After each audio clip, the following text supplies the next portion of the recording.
आंगन मठाढ़ी है जेठनिया हो देवरनिया से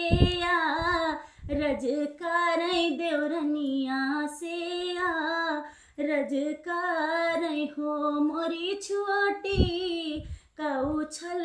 कई तो हो रे आंगनवा हो देखत नीक लागई हो देखत नीक लगाई हो मोरी छोटी कऊ छल कई तो रे आंगनवा हो देखत नीक लागई हो देखत नीक लगाई हो। तुही मोरी जेठनी से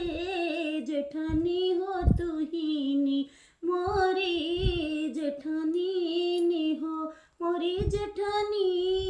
पिया जी के छल कई पा गड़िया हो तो हमारी चूनरिया हो तो हमारी चूनरिया नो हो मोरी जेठनी ललना के छलकत लूटुरिया हो बड़ा रे नीक लागई हो बड़ा रे नीक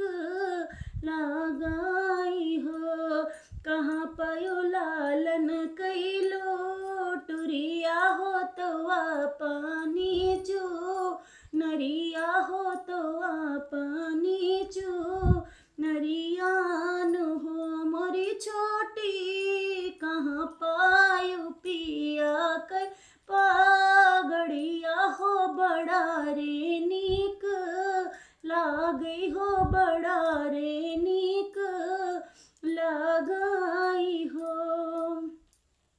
पिया जी तो लाए हैं पागड़िया हो तो हमारे चो नरिया हो तो हमारे चो नरियान हो अरे जेठनी रामा